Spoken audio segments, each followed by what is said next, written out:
This week on Real Talk, we have half a review of Sabotage, a full review of Noah, and a jam-packed trailer talk. So let's throw it over to Real Talker James with his opinion on Noah. And now it's time for my review of Noah.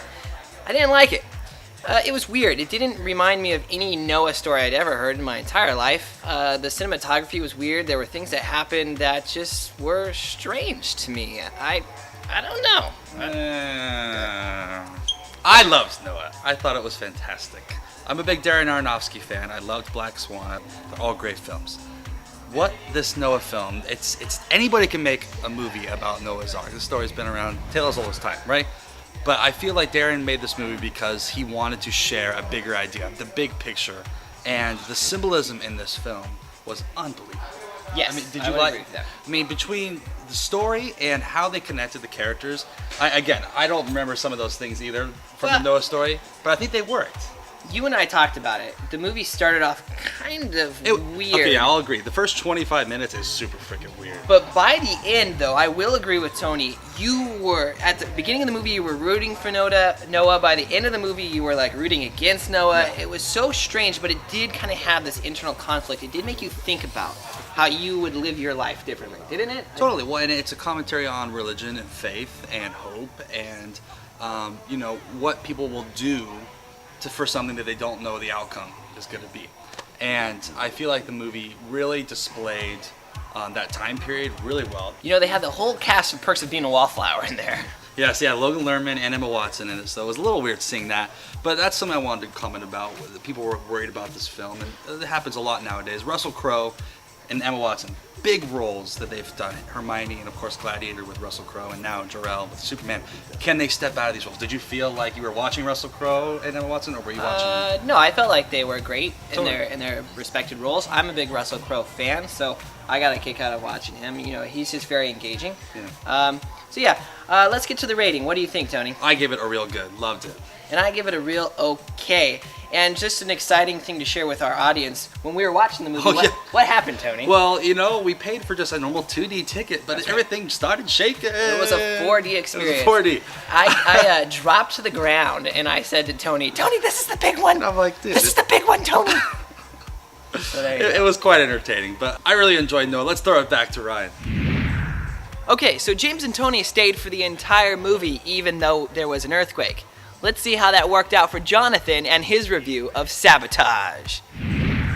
Thanks, Ryan. And now it's time for my review of Sabotage. Well, my partial review of Sabotage, because halfway through the movie, everything started shaking, just like with Tony and James. Just like that, yeah. And I might have a little bit of a post-traumatic stress from that. But nonetheless, it was a really good movie from what I saw. Arnie was great in this role. He kind of played like a father figure to all the characters in the movie. It was a very dark and gritty movie. I didn't expect it to be so. There was a lot of blood, a lot of guts, and the story was incredibly dark. It's not your usual lighthearted Arnold Schwarzenegger, I'm the good guy, I'm here to be your daddy. It wasn't like that, no. It was dark. It was nasty, but it was good. Of course, it's from the people that made End of Watch. That was a great movie as well, and the people behind Training Day, so it's got some nice seriousness behind it. So I absolutely loved it. The cast was fantastic. They worked well together, and they were a group of just like hotheads. They frustrated you, but you liked them at the same time. So I definitely feel like I'm going to go back and watch Sabotage once the earth stops shaking, once Mount Yorba Linda stops moving so much, and I'm going to go back and watch the second half of Sabotage, but judging from just the first half, I definitely recommend you go out and watch it. Do it. It's good. All right, back to you, Ryan. So we've been posting all the new trailers on our Facebook this week, but let's dig a little bit deeper with this week's edition of Trailer Talk. Definitely something interesting to talk about in Trailer Talk this week. Teenage Mutant Ninja Turtles has officially released the new trailer, and it's got Megan Fox in it. Not sure how she got herself back in Bay's good graces, but apparently she has. If you've watched the trailer and you are of the opinion that I am, it looks a little weird. Everything that Michael Bay touches has to have explosions, and buildings being destroyed, and meanings that don't actually have any connection to the original origin stories. Did you catch that point where this guy was talking to April O'Neil and he started going on about how April's father had something to do with how the Turtles became the Turtles? How does that make sense? It doesn't. So will this movie be good or bad? Not sure, but it's a Nickelodeon film, so that means something, I'm sure. Let's go over to Tony with his trailer talk of Hercules. Another really exciting trailer that came out this week was the one for Hercules, and it actually really surprised me, starring Dwayne "The Rock" Johnson. This new retelling of this classic story, not the Disney version, hopefully. But honestly, as much as I might not be interested in this movie, the trailer was very well done. I mean, the way it builds up with that one person narrating the whole thing, and the visuals. I mean, there was a couple scenes where it felt like I was watching a graphic novel. I mean, there's a scene of him walking through the swamp, and he gets pulled down by the Hydra. Beautiful, beautiful design right there. And then there's the lion jumping at him. So really cool stuff building up to our Dwayne "The Rock" Johnson saying his line, "I am Hercules. I am Hercules." But that was another thing I really liked about the trailer, was the fact that you couldn't tell 100% at first that it was Dwayne "The Rock" Johnson. They did some really nice makeup on him and aged him a little bit. So I'm actually excited. I actually might go see this movie because the trailer was so well done. Let's see what the next one has to do, because if the next trailer sucks, I'm not seeing it. So that was my review of the Hercules trailer. Let's throw it over to Jonathan with his review of X-Men Days of Future Past trailer. And lastly, the new trailer for X-Men Days of Future Past was released.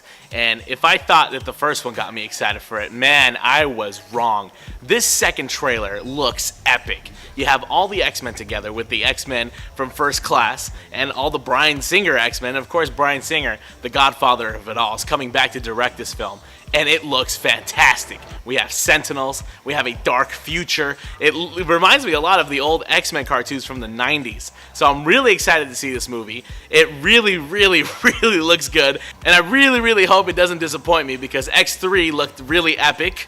But then it kind of disappointed me with the ending. But who cares? This one looks really great. I'm really excited for it. X-Men Days of Future Past, the new trailer. Be sure to check that out. Yet another exciting week here at Phat Collectibles. Thank you so much for watching Real Talk. And gentlemen, give us some closing thoughts. YouTube, be sure to subscribe to our channel, watch our videos, and share with your friends. Do it. Subscribe to our podcast, Real Talk Radio, on iTunes. It's awesome. Do it.